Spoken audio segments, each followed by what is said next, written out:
we are focusing now on how we want to provide security on this thing. So we provide security by using two mechanisms on a network layer I am talking about. One is called security group and second is called your network ACL. So these are the two components by which we provide security. Let me quickly brief what this architecture is currently looking like. Currently, my architecture says that we have created a VPC. This is my VPC here, which is within a region. And in that VPC, we have created subnet like public subnet here. We have a public subnet in another availability zone, and then we have private subnet in another availability zone, and they are sending traffic using this route table or route table, whatever you call it. And we have an internet gateway, so we are able to communicate to them. So that is a very simple architecture which we have just built probably, and then we have a net gateway also for my internal network. So that is there, but how we provide security in this particular context. So let's go ahead and talk about how security group and network ACL work. They provide you network layer security, and I'll explain you some of the details, obviously through an analogy, so that you could remember these things in an easier fashion. What you see here is a building, group of buildings, I would say, and in this group of building there are apartment number like what you see 1 2 3 4 5 6, and in the front what you see is the door of an apartment. So keep this picture at back of your mind, and I'll explain you how to utilize what security group is doing and how we can add security group and perform verification, perform network filtering and all the stuff. Let's consider I am living into building number B. This whole dotted line here, this is the campus in which these buildings exist, and that campus is my VPC. These buildings are representing the subnet, and these apartments are representing my EC2 instances.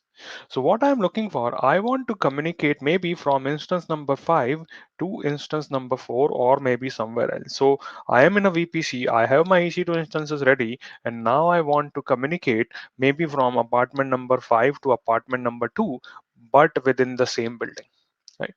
What is there for security?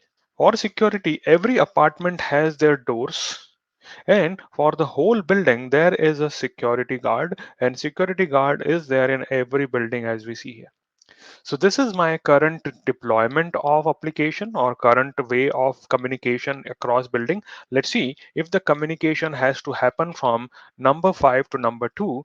5 and 2 wants to talk. So 5 walks out of their door, comes out of it, walks up to the door of apartment number 2, knocks on the door, and if apartment number 2 person want them to come in, this person would be allowed to come in, right?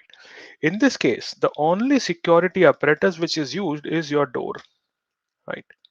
So though you live in the same building, though you are in the same subnet, doesn't mean that you can talk to everyone. There is still security in place, and that security is the door which we have created. So this door would allow you to access things only if the door is open. You would be able to talk to two, otherwise you won't be, even though you live in the same building, right? So that is one type of communication.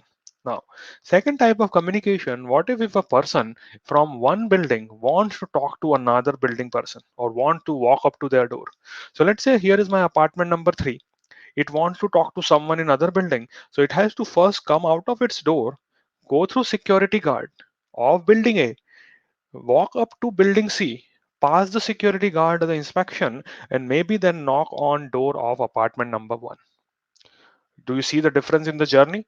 In the first journey in building B, from between 5 to 2, I did not had to cross the security guard. But in case of going from building A to building C, I had to go through two security guards here.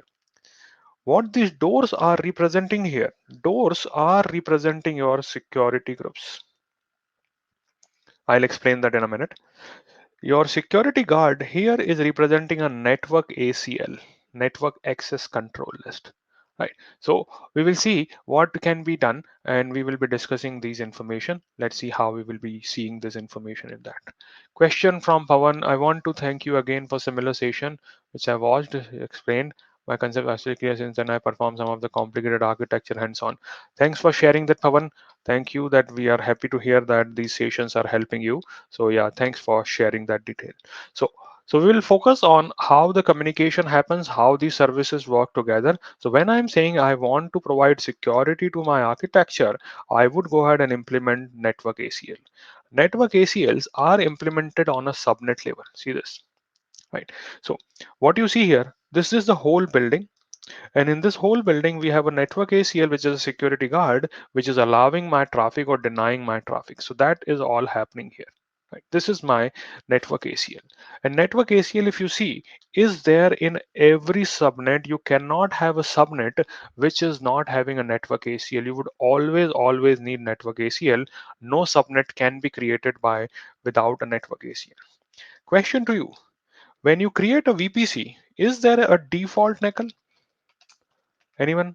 When we create a VPC, is there is a default network ACL available?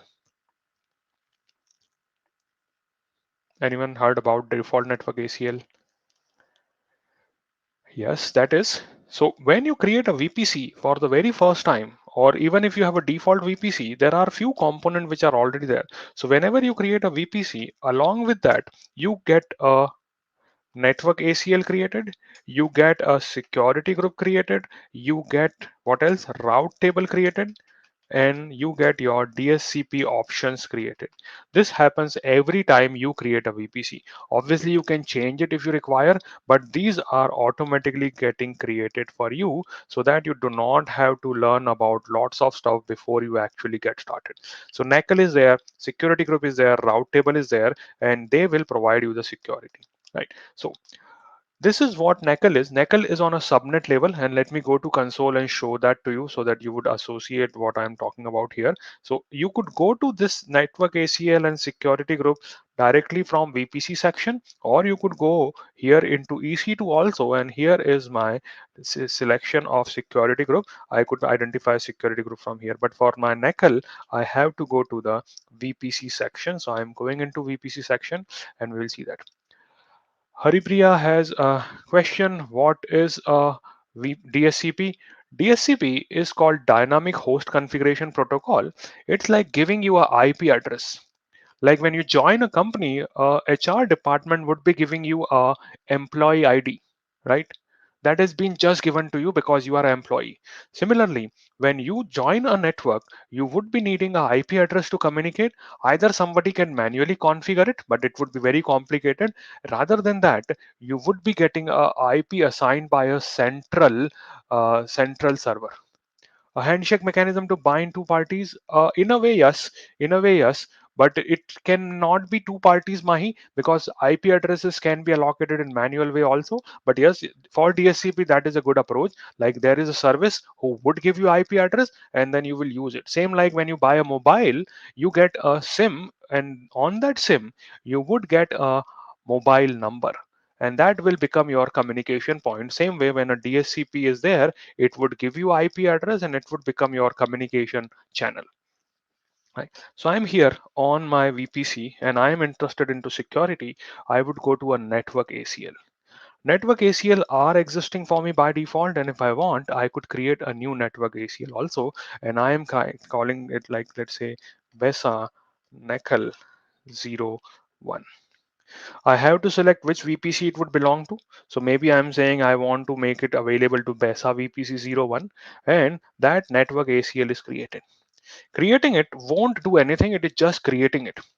If we want to provide security, we may have to associate that. And if you see this right now, it is not associated with anyone. It's like a guard is there, but it has not been deployed. It is sitting there. So next thing I would prefer to do is to associate it if I wanted. So I could go ahead and say, hey, I want you to associate it. And how, we will see that in a minute. So we need to select a subnet, and on that subnet I would be associating it. So here is no subnet association. If my VPC has subnet, like there are subnets here, public AZ, private, I could have associated them here. And now my subnet public AZA is being protected by the security uh, mechanism, which is called network ACL. Now in this network ACL, I have to create rules. and rules will dictate what traffic is allowed and what traffic is not allowed. And we create two type of rules here, which is called inbound rule, and we can create here something called outbound rule. So we'll talk about that, but hopefully you are clear that where the association of a network ACL happens, it happens on a subnet level. On the other hand, when I'm creating a security group, its association is little different.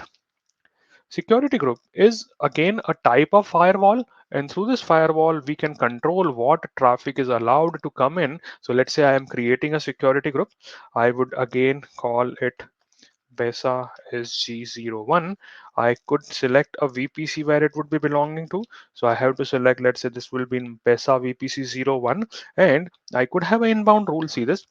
There is nothing selected for inbound rule, but there is already a outbound rule present which says all traffic for all destination, all port range is being allowed.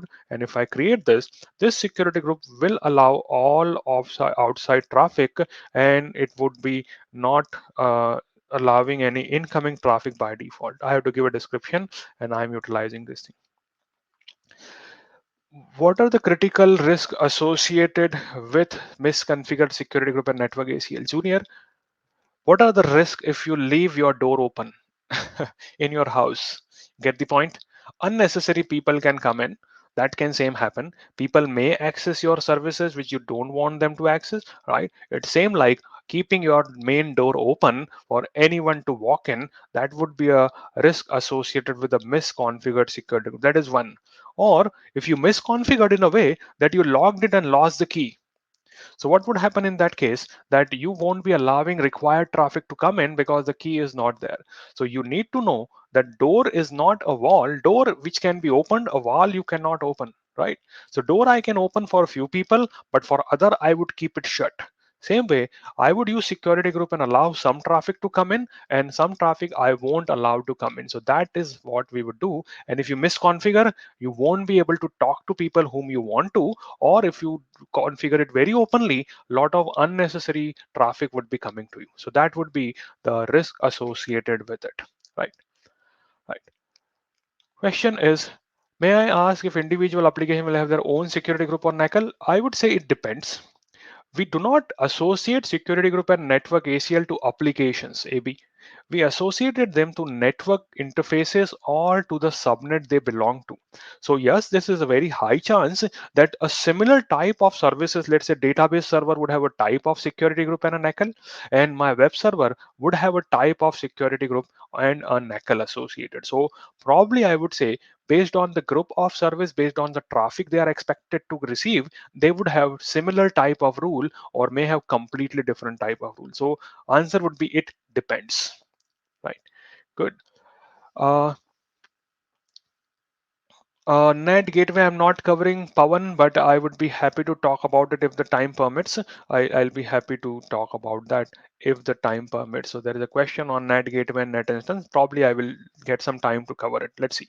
All right. Now, so we created a security group, and security group has an inbound rule and an outbound rule. Now, where the security group is associated, if you remember, we associated network ACL to a subnet.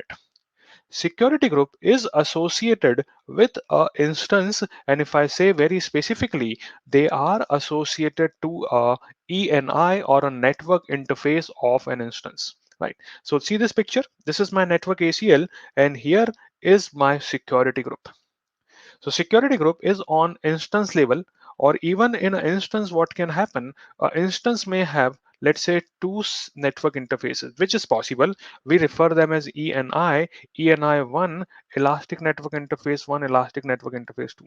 So if you want, you could go ahead and associate a security group here, a different security group here, and then we could have multiple security group also associated if the need be. So maybe in some places you would see there are two doors for protecting your household. So like in most of the houses in UK, you will find that there is a small door which is allowing you to come inside, and maybe this is just like a small space where you can hang your raincoat or maybe your umbrellas, and then there would be a main door which will allow you to come inside the house. This is just to give you small entrance like this. So that kind of thing can be there. We could utilize multiple security group if the need be, but network is ACL is a one-to-one mapping. You won't have multiple network ACL associated, right? So NECL are associated with subnet, a security group with elastic network interface with an instance. Exactly, that is exactly the right thing, Parna. This is you rightly summarize this information, right? Okay, let's move forward. So we could have associated the security groups like this, right? Let me give the differences between them. Can we monitor event in ACL and SG? Yes, you can. Good question. Can you monitor it? Yes. So there is a feature which is called VPC flow logs. So monitor in the sense we will calculate what happened, VPC flow log. Consider on your house entrance you have put a camera. So this camera would record whatever is coming in. Now, when a dog walks in, you may want to take a different action. When a man walks in, you may want to take a different action. So for that, you would need to parse this VPC flow log by some system so that we can identify what type of traffic came in and what type of traffic was allowed. But we can record interaction between ACL and security group, and whatever traffic is coming in and out should not be a problem at all. So yes, we could do that. No issues on that. Okay, good. Now, let me give the differences between them. Differences, security group is applied at ENI level. Network ACL are applied at a subnet level. We just saw that. Security group is stateful. Response is always allowed. Network ACL is a stateless. Request and response both have to be allowed. Let me give an example here to understand this. And this is a very common concept for any firewall solution. They would always talk about whether it is a stateful firewall or a stateless firewall. So let me give you an example to understand that. Most of us have been to passport control. Probably some of you go every month, every week, maybe, but depends. So, passport control, that is where you go and present your visa, present your passport, and they would allow you. And then, depending on the country you are visiting, things will be a little different. Let's see that. So, if I'm talking about UK immigration and India immigration, it is little different. In UK immigration, you only need to be present to an immigration officer when you are coming into UK. If you are going out, UK doesn't want to monitor you. UK will not be verifying your details. They would have to just walk out, board a flight and go out, done, nothing. Only when you come in, that time passport control is required. Only in that time you have to go through that. If I'm talking about India or UAE or some other countries, what happens there, whether you come in or whether you go out, for arrival and departure, in both cases, you have to go through immigration and they would allow or deny you. That is the exact same thing which happens with your stateful and stateless. The first way of doing things in UK here, that you can think like a stateful, which means they recorded a person who came in. So if they have checked someone who came in, what is the point to verify them while they are going out? So we say, hey, your request was allowed, and that would mean your response will also be allowed. I don't have to explicitly allow your response. So that is what a stateful type of firewall is doing. Security groups are stateful. What I mean by that. So let's say this is your apartment and here is the door. If you allowed someone to walk out from a member went out for groceries, then when they are coming back, they are allowed because it is their home. This is what you send them out, and that's why you are allowing them to come in. That's what is happening here. Right. So that is your stateful. So security group work in that way. You do not have to allow traffic in both cases. You just say, I would allow a request to go out and response will automatically be allowed for that. I don't have to explicitly mention that. So that is what a request and response model of security group is. Stateless, on the other hand, says, hey, I don't care.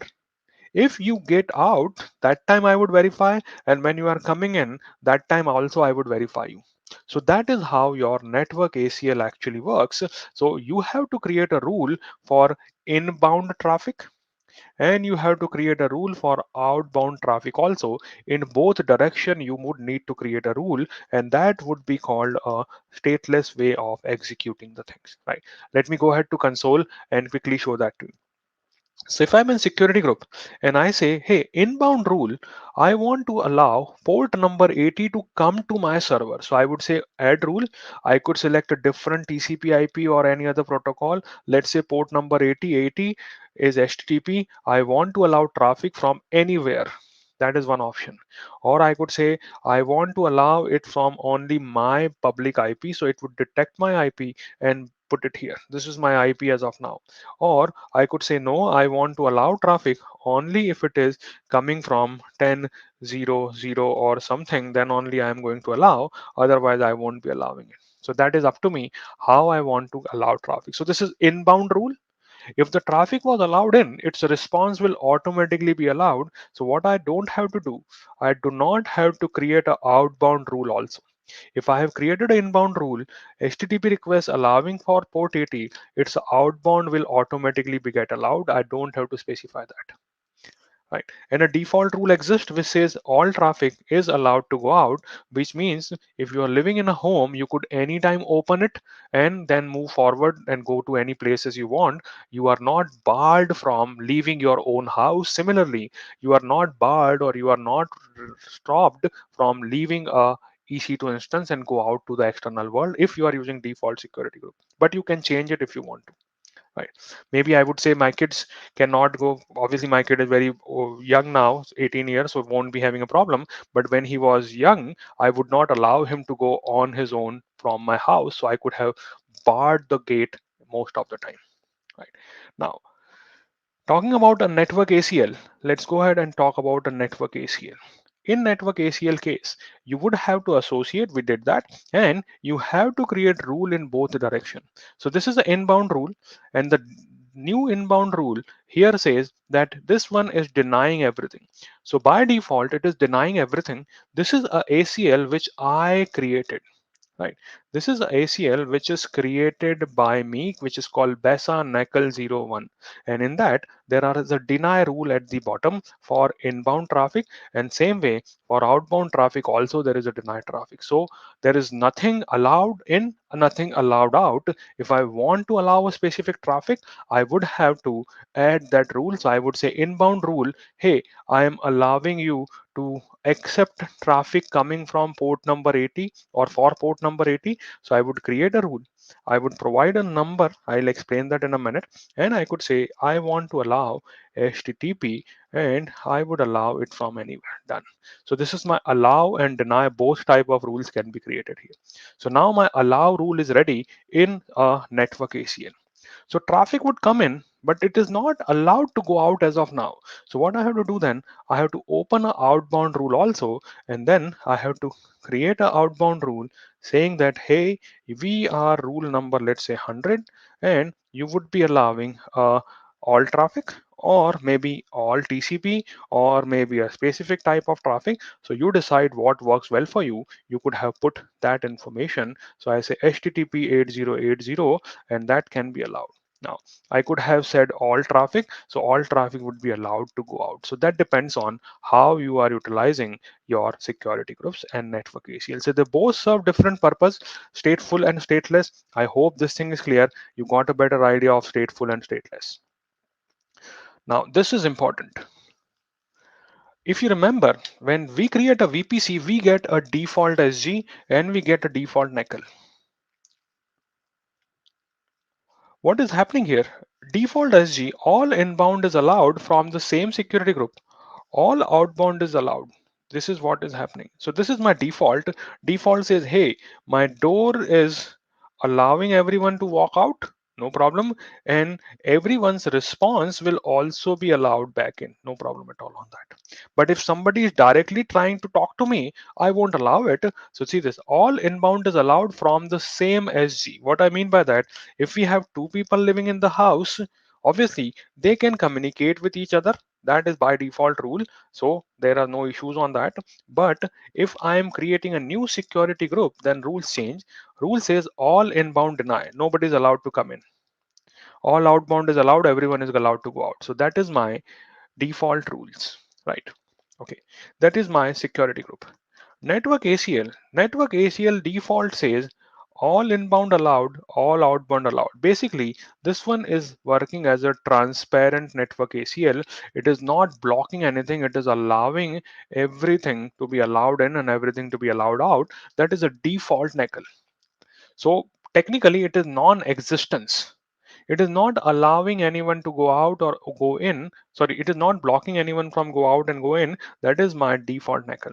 But when you create a new NECL like I did, it by default don't allow anyone to come in or out. So you have to add those rules if the need be. So that is a difference between a default and a new NECL which you create.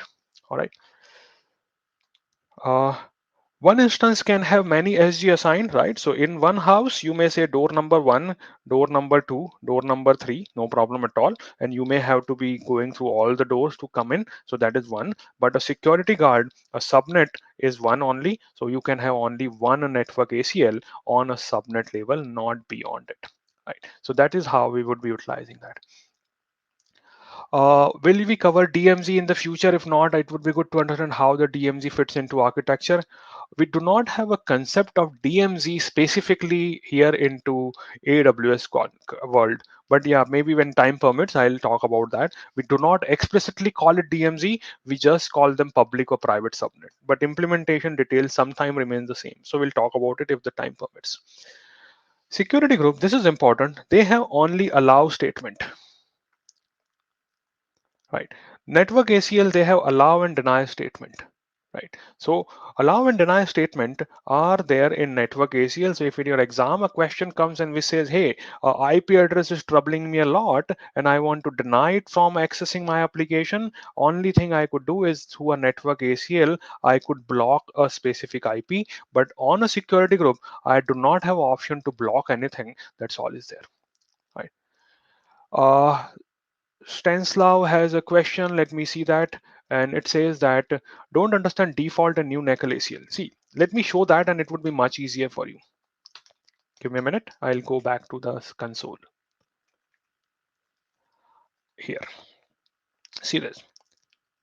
Here are my NECLs, right? And if I select this VPC 0677, let me put a filter here so that we can identify these two NECLs. This NECL is my default. See this one? Let me put a name also so it would be easier for you. This got created when the VPC got created. And let's see the rule inside it. The default NECL says inbound rule 100, all traffic, all protocol, all port range allow. Don't stop anyone from coming in. What is its outbound rule? Its outbound rule says 100, all traffic, all protocol, all port range, destination, all allow. Don't stop anyone from coming in. Don't stop anyone from going out. Pretend that you exist, but you are not doing anything. A security guard is sitting on the door, but not stopping or allowing anyone. It is just saying, okay, no problem. Go ahead, go ahead, go ahead. I'm not verifying anything at all. That is your default NECL. Now, somebody would say, why you created it then? Then we created it to facilitate communication, but it is not mandatory that you have to use it. And that's why what you would prefer to create your own NECL like I did here. And in this, I can be selective and I could say, hey, I would allow only this traffic and this rule I added. If you remember, if I have not added that rule, it would have basically had only a deny rule at the bottom and it would deny everything. It should not be allowed on that. Right. So that is all happening here. Good. Hopefully this gives you a better understanding on that. Shiv has a question. Can you please explain all inbound is allowed from the same SG? What is the meaning of same SG? So I'll explain that in a minute. I'll explain that. Right. So hopefully this thing is clear. Now, let me go to the next topic and let's discuss it. So only allow statement, only deny statement. Next is order is not important in security group. It doesn't matter because security group are just saying allow statement. So let's say you have a security group 1, security group 2, security group 3. One says allow port 80, SG2 also says allow 80, this one says allow 443. When they are applied, 80 is allowed, 443 is allowed, no conflict. In network ACL, order is important. If you created a rule in network ACL which says 100, rule number deny HTTP, and then you created another rule called 101 number and say allow, and you says allow HTTP, that won't work. Why it won't work? Because traffic comes in. First processing rule is this: we check, are you a HTTP traffic? Answer is yes. Hey, I am going to deny you. I don't have to go to the next step of processing it, right? Like an interview. If you have interview round one, two, three, four, if you fail first round, there is no need to take you to second, third, and fourth. Decision is done here only. So you were matching the first rule. Are you HTTP traffic? Answer is yes. Let me deny it. I don't have to process the next round of rules for you. So that is what a network ACL is doing. It is processing things in that in order. Can we change the rule of default nickel? Yes, you can. Manisha, why not? You can. So you can go ahead, modify the default rule. What you cannot change is the default bottom rule of a nickel. So default bottom rule of a nickel cannot be changed, and let me quickly show that to you, and then I'll answer one more question before handling it to Jamila. So this is my ACL, and see this, I could edit. This could be default, this could be anyone, I don't care.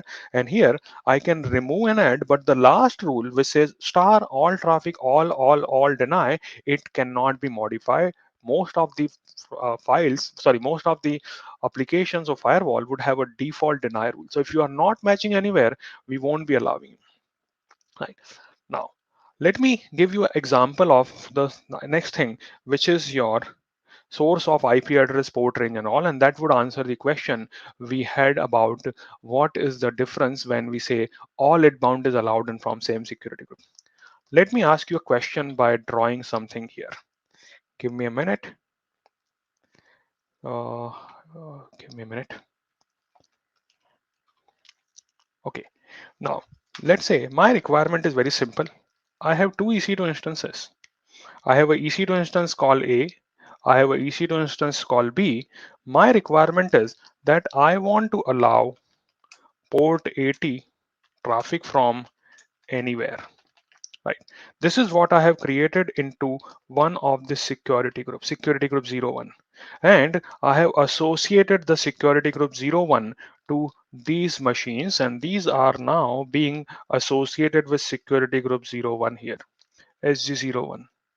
That would mean allow port 80 from anywhere. So anyone who is coming in for port 80, they should not have a problem at all.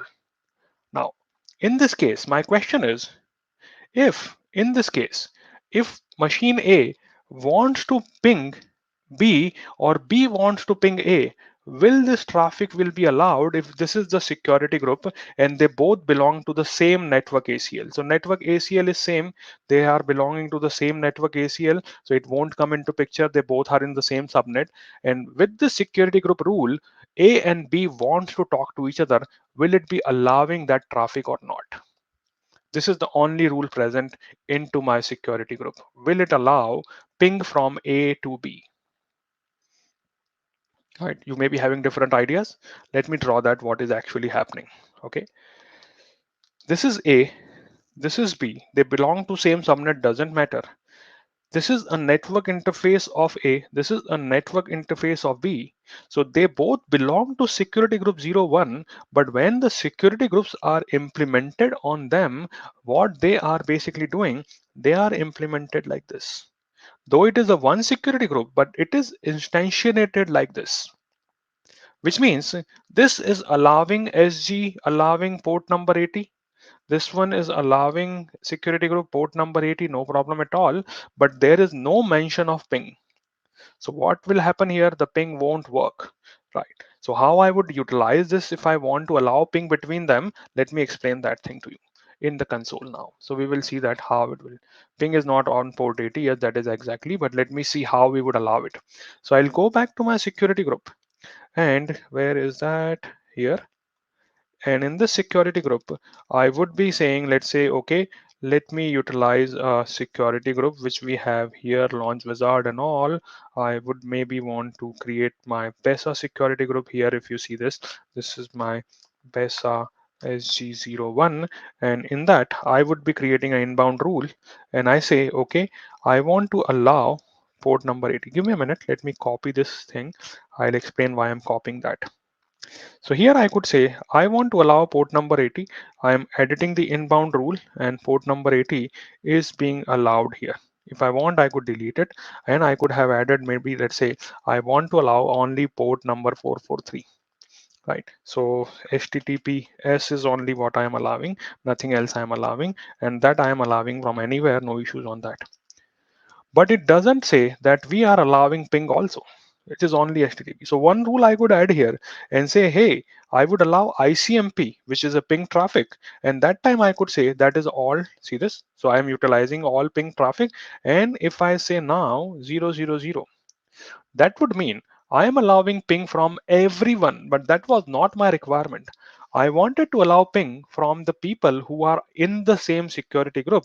So what I could do here, instead of having an IP address range, I could have given a custom address in the same security group detail I could have passed here. So what actually this is saying, this is creating a rule in which my traffic is allowed. Let me use a different color. So this is saying, hey, this is my security group. It would allow 443 to come from anywhere.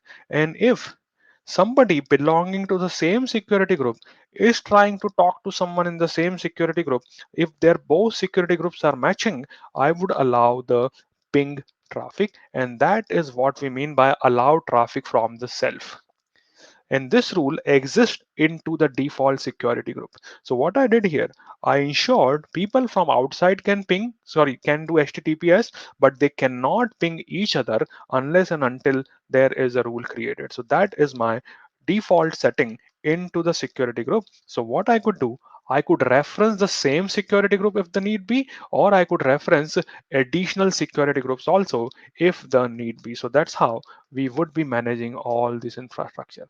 So I hope everything is clear.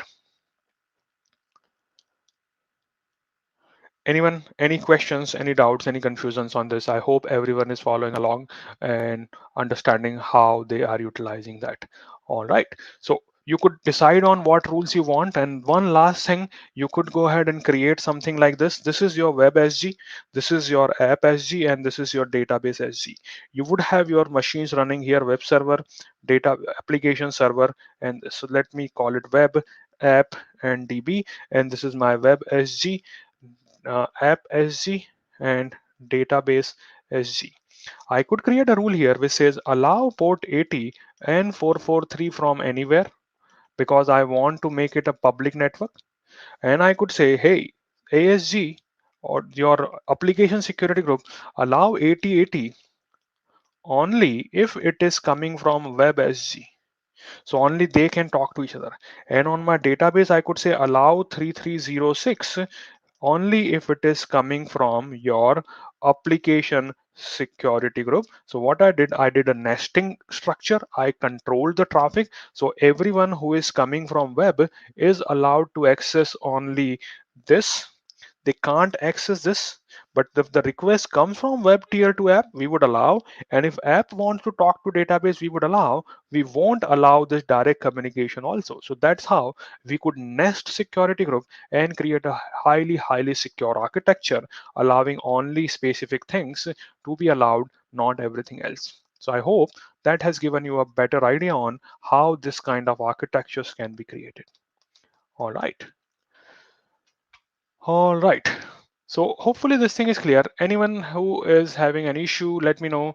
Any questions, any doubts, we would be happy to answer if we can. Could you please hide the question, Pop? Sorry, I forgot that, but hopefully this is now there. Okay, good. Last question, how we handle the limitation of number of rules that can be added in NACL? Uh, Rafia, if you're doing that many rules creation, then you are doing something wrong, I would say, right? So you won't have both types. You won't have too many rules created. You would mostly have allow rules and then let the rest of it being disabled or being denied by the specific deny rule. So if I know, hey, this is just a web server, so why I have to create hundreds of rule? I have to just create a rule which says web server, this traffic is allowed. And in your real world, what you could do, you could create rule to allow traffic only from your application load balancer. So that would give you more protection. So you could say my application load balancer would be in front, it would receive all traffic, and only when it forwards traffic I would receive on my web server, I won't receive any traffic. So if you're creating too many rules into your network ACL, I think you have to rethink what you are trying to achieve, because rule would slow down if you have too many of them. I believe there is a limit of 200 or 500 rules totally. So just check that. But if you are doing that many rules, probably you have to rethink on why you have so many rules and figure out a better approach of creating some solution. Maybe you have to use a different type of security setting in that case. Maybe a firewall at application layer would be working best rather than that. Okay, good. All right, good. Any more questions, anyone? Any doubts, any confusions? Okay, thank you. I hope you got questions answer for most of it.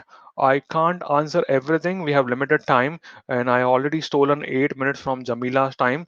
Sorry for that, Jamila. So I'll let you be presenter now, and then I'll drink some water so far. Thank you.